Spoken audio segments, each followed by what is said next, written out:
আল্লাহর ঘর নাকি রাজনৈতিক মঞ্চ? ইসলামে মসজিদকে ইবাদত, জিকির ও দ্বীনি শিক্ষার পবিত্র স্থান হিসেবে গণ্য করা হয়েছে।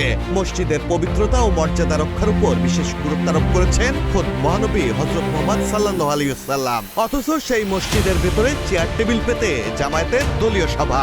সেখান থেকেই ঘোষণা করলো আগামী ইউনিয়ন পরিষদ নির্বাচনের চেয়ারম্যান প্রার্থীর নাম।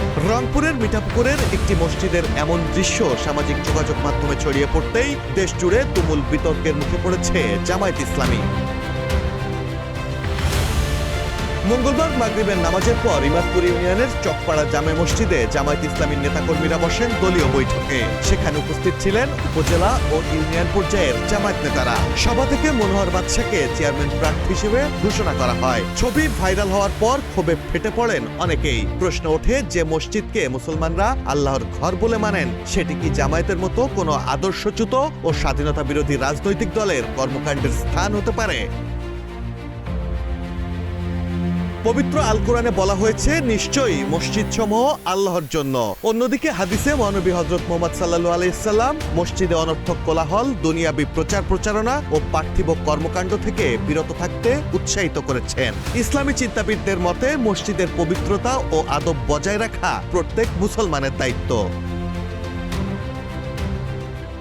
মসজিদকে জামায়াতের রাজনৈতিক মঞ্চ বানানোর ঘটনায় অনেকেই অভিযোগ করেছেন, রাজনৈতিক উদ্দেশ্যে মসজিদ ব্যবহারের প্রবণতা ধর্মীয় অনুভূতিতে আঘাত করতে পারে এবং মসজিদকে বিভাজনের কেন্দ্রবিন্দুতে পরিণত করতে পারে। সমালোচনার মুখে উপজেলা জামায়াতের আমির আসাদুজ্জামান শিমুল নিজেও স্বীকার করেছেন, মসজিদকে রাজনৈতিক মঞ্চ বানানোর বিষয়টি মানুষ ভালোভাবে নেয়নি। ভবিষ্যতে এ বিষয়ে জামায়াত আরো সতর্ক থাকবে বলেও জানিয়েছেন তিনি। তবে প্রশ্ন থেকেই যাচ্ছে, স্বাধীনতা বিরোধী অপশক্তি হওয়া সত্ত্বেও ইসলামের নাম ভাঙিয়ে ধর্মান্ধদের নিয়ে যে জামায়াত ইসলামী দেশের রাজনীতিতে বিরোধী শিবিরের জায়গা দখল করেছে, তারাই যখন আল্লাহর ঘরের পবিত্রতা নষ্ট করে, তখন সময় আরেকবার ভাববার, সত্যি কি ইসলাম ও জামায়াত ইসলামী এক, নাকি ইসলামকে পুঁজি করে মানুষকে ধোঁকা দিচ্ছে জামায়াত ইসলামী? Desk report, politics BD.